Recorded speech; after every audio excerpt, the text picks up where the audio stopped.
Hello friends, कैसे हैं आप सब?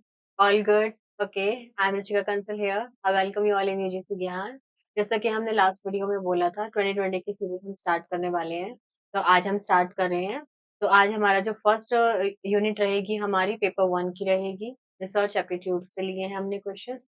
उसमें जो हमें मोस्ट इंपोर्टेंट क्वेश्चंस लगे मैंने वो इसमें डाले हैं। तो 20 क्वेश्चंस हैं। उनसे आपके काफी क्वेश्चंस रेडी हो जाएंगे, क्योंकि उन्हीं से ही घुमा फिरा के क्वेश्चंस एग्जाम में आएंगे। तो अभी हम ये स्टार्ट करने वाले हैं, तो लेट्स स्टार्ट।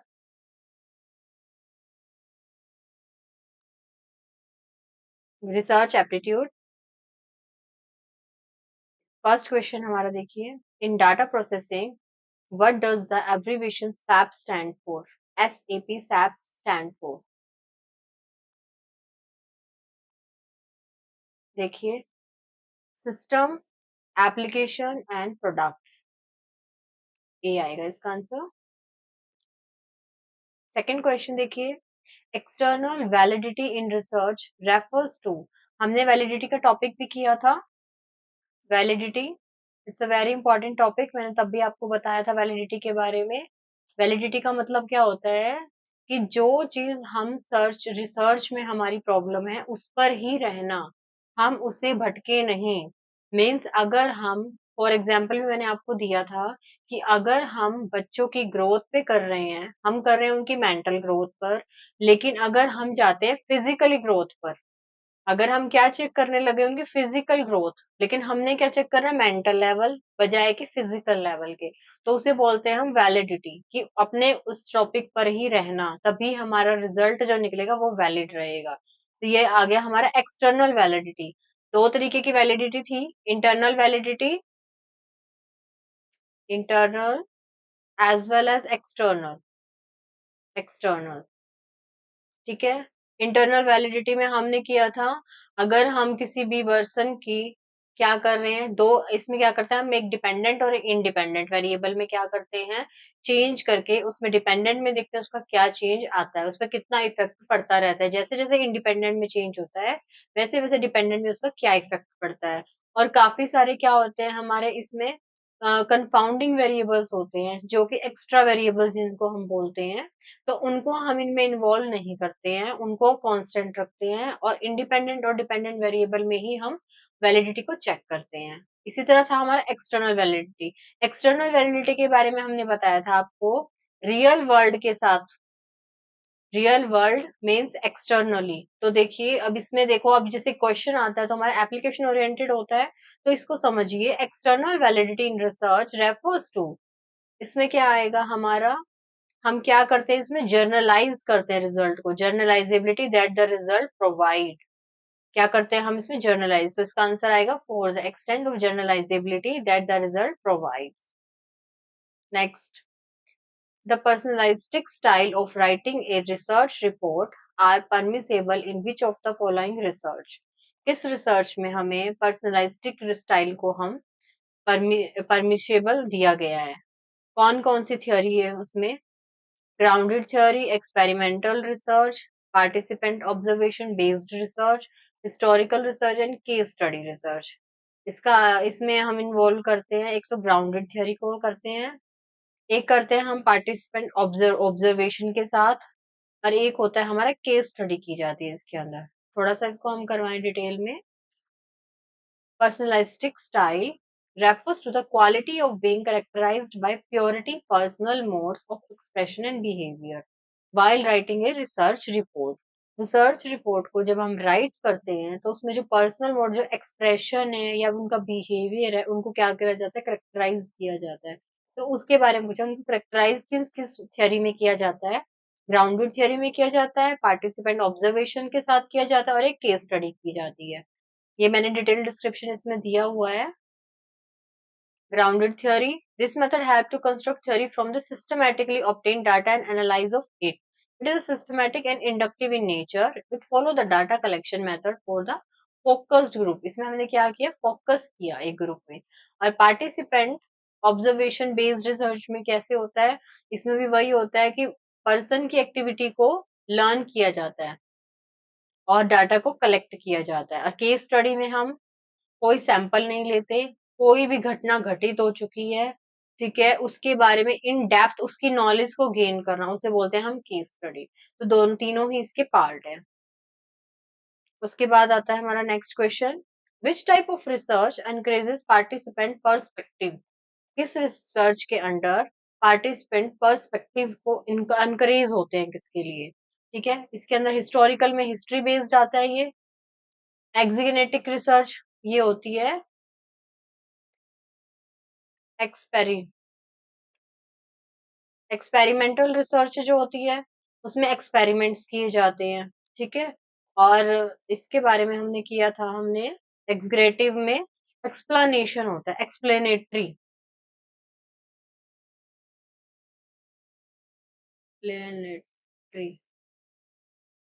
एक्सप्लेनेटरी होती है ये एक रिसर्च, वही होती है ये। एक्सगेटिक को एक्सप्लेनेटरी बोलते हैं, जिसे हम वही होते हैं कि एक्सप्लेन करना उसको। इसके अंदर आएगा एंथोग्राफिक मेथड। किस टाइप की होती है ये? एंथोग्राफिक मेथड में पार्टिसिपेंट का पर्सपेक्टिव एनकरेज किया जाता है। इट इज देखिए, the method used by participant in learning the various socio cultural system that they interact are the same method that are used by ethnographer in learning a new cultural system। वो क्या करते हैं? एथनोग्राफर से नए culture को सीखते हैं। इसके अंदर हमने किया था, अनकरेज किस चीज के लिए होते हैं पार्टिसिपेंट? पर्सपेक्टिव, न्यू चीजों को सीखना। कैसे? वो किस के अंडर आता है? एथनोग्राफिक मेथड के अंदर आता है। उसके बाद हम आगे चलेंगे। One of the following is not the objective of action research. Action research, sorry, action research में क्या किया जाता है कि हम ऑब्जेक्टिव्स उसके क्या नहीं है। एक्शन में हम क्या करते हैं? इमीडिएट एक्शन लेते हैं। ठीक है, एक्शन में हम क्या करेंगे? To improve the working condition of school, school की क्या करेंगे? वर्किंग कंडीशन को हम इम्प्रूव करते हैं। Yes. To stimulate the students to raise their standard of living, उनके स्टैंडर्ड ऑफ लिविंग को क्या करते हैं? इंक्रीज करने के लिए उनको स्टिमुलेट किया जाता है। Yes. To motivate the student to attend school, तो स्टूडेंट्स को मोटिवेशन दिया जाता है? नो, रिसर्च एक्शन में इनको मोटिवेशन नहीं दिया जाता है। To organise healthy and congenial environment for effective learning. Yes, उनको बढ़िया एनवायरमेंट प्रोवाइड करने के लिए उनको समझाया जाता है। Action action research is the research intended to solve practical question problems of individual और a group or an institution through planned intervention in day-to-day working। Emphasize lie on solving problems को solve किया जाता है through adoption of alternative practice। different different practice का use करके उनकी problems को sort out किया जाता है। It helps to further build on the understanding that teaching is influenced by personal knowledge, trial and error method से। मतलब उनको पहले तो कुछ ना कुछ हम अलग अलग क्या करके देते हैं, कभी कोई मेथड लगा के देखते हैं कि या क्या ये बच्चों पर अप्लाई हो रहा है, नहीं हो रहा तो उसको छोड़ देंगे। फिर उसके बाद दूसरा मेथड लगा के देखेंगे, वो अप्लाई हुआ, नहीं हो रहा, तो इसे बोलते हैं हम ट्रायल एंड एरर मेथड। उसके बाद आ जाइए नेक्स्ट क्वेश्चन पे। There are two set given below, set one specify the type of research while set two indicates their characteristics. इसमें काफी सारे रिसर्च के टाइप्स दिए गए हैं, उनकी कैरेक्टरिस्टिक्स दिए हैं, आपको मैच करना है। फर्स्ट आ जाइए हमारा फंडामेंटल रिसर्च। फंडामेंटल रिसर्च में क्या होता है? काफी सारी थ्योरी होती है, उसका एक्सप्लेनेशन होता है। ठीक है, तो इसका आ जाएगा हमारा फोर्थ। एक मिनट, नहीं नहीं सॉरी, ये इफेक्टिव एक्सप्लेनेशन सेकंड है ये। फंडामेंटल रिसर्च का developing an effective explanation through theory building. फिर आता है अप्लाइड रिसर्च। अप्लाइड रिसर्च में हमारा क्या होता है? अप्लाई करके देखा जाता है, मीन्स अप्लाई जो थ्योरी ऑलरेडी बन चुकी है, उन थ्योरी को हम क्या करते हैं? अलग अलग सिचुएशन में अप्लाई करके देखते हैं, उसे बोलते हैं हम अप्लाइड रिसर्च। इसका आएगा four. Exploring the possibility of a theory for use in various situation, means उसकी थ्योरी की पॉसिबिलिटीज कहाँ कहाँ है, कहाँ कहाँ हम उसको यूज करके देख सकते हैं डिफरेंट डिफरेंट सिचुएशंस में। उसके बाद आता है हमारा एक्शन रिसर्च। एक्शन रिसर्च, इसमें क्या किया जाता है? एक्शन लिया जाता है।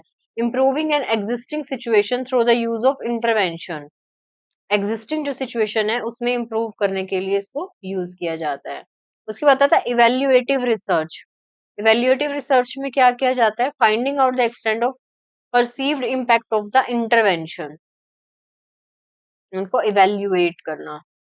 तो इसका आ जाएगा second, fourth, third and first one. Next आता है हमारा, विच of the set of activities best indicate the cyclical nature of action research strategy. तो इसमें हम सबसे पहले एक्शन में क्या करते हैं, इसको आपको सही उसमें लगाने हैं, सीक्वेंस में।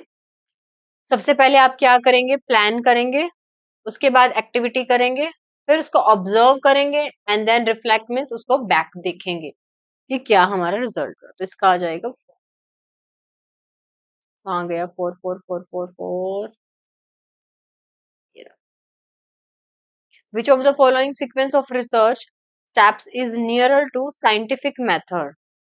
इसके अंदर रिसर्च के कौन से स्टेप हैं जो साइंटिफिक मेथड के पास जा रहे हैं।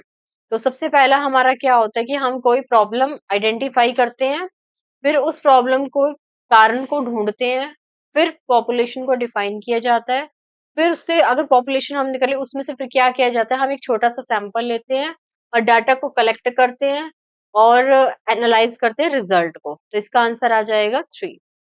ठीक है, औरों में देखो ध्यान से, सब में देखो अलग अलग का पहले सॉल्यूशन मिल गया, लेकिन पहले तो जब तक हमें प्रॉब्लम ही नहीं पता तो हमें सॉल्यूशन कहाँ से मिलेगा। तो सबसे पहले क्या आएगा, defining a problem, identifying the cause of problem, defining a population, drawing a sample and collecting data and analysing result.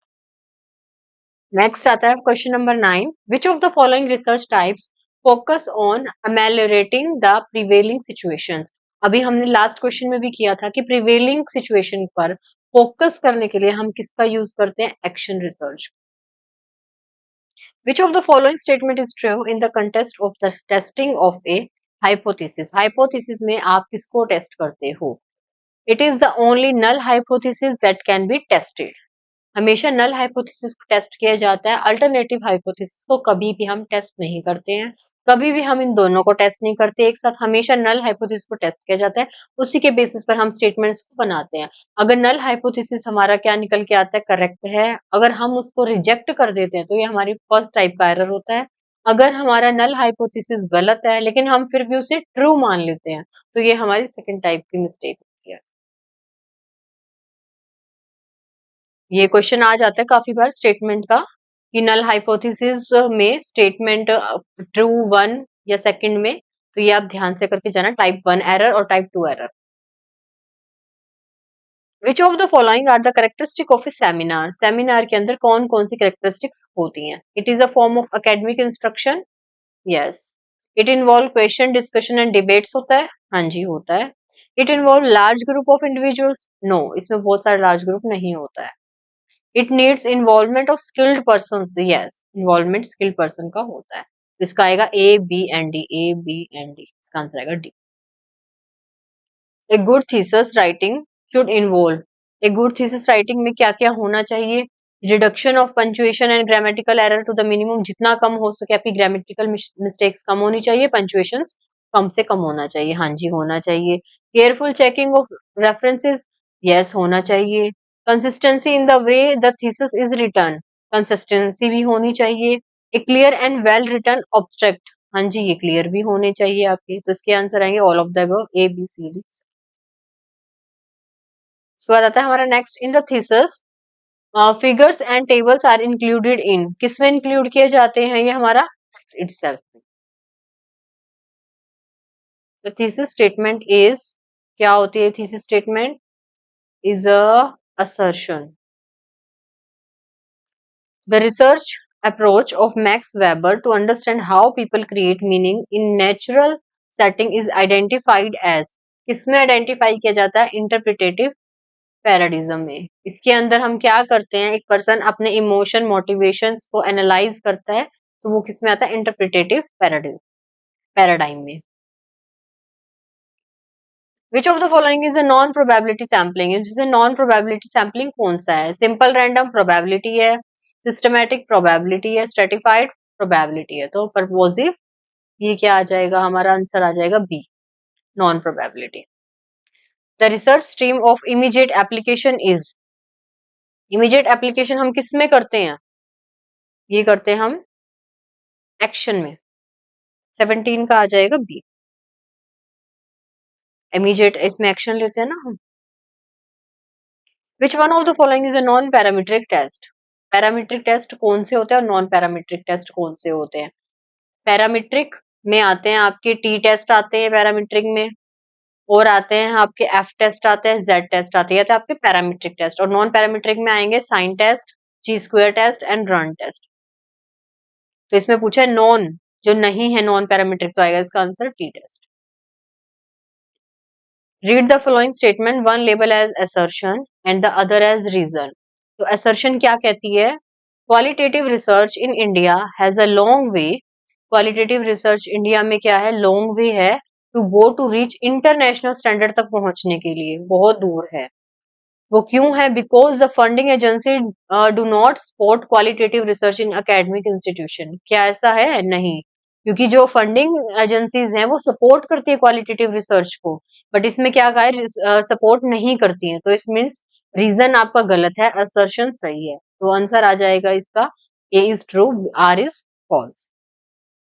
Next last question, which one of the following is a non probability sampling method.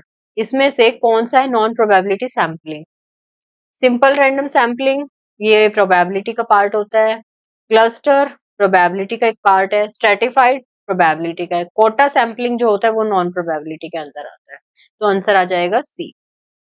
फिर हमारा ये question है, इसको हम आपको homework में देते हैं, ये आपको बताना है इसका आंसर। हम इसकी जो नेक्स्ट वीडियो लेकर आएंगे उसमें मैं इसका आंसर बताऊंगी आपको। इतने आप इसको बताइए कमेंट बॉक्स में कि इसका आंसर क्या होगा। The depth of any research can be जज बाय, हम किसी भी रिसर्च की डेप्थ को कैसे जान सकते हैं? Title of the research, objectives of the research, total expenditure on the research, या ड्यूरेशन ऑफ द रिसर्च। तो आप इसको बताइएगा मुझे नेक्स्ट वीडियो तक। मैं आपका देखती हूँ कौन कौन इसके सही आंसर देते हैं। अगर आपको मेरी ये वीडियो इन्फॉर्मेटिव लगी हो तो आप इसको शेयर कीजिएगा अपने फ्रेंड्स में जो भी कर रहे हैं, और आप लाइक कीजिएगा और मेरे चैनल को सब्सक्राइब कीजिएगा। Thank you.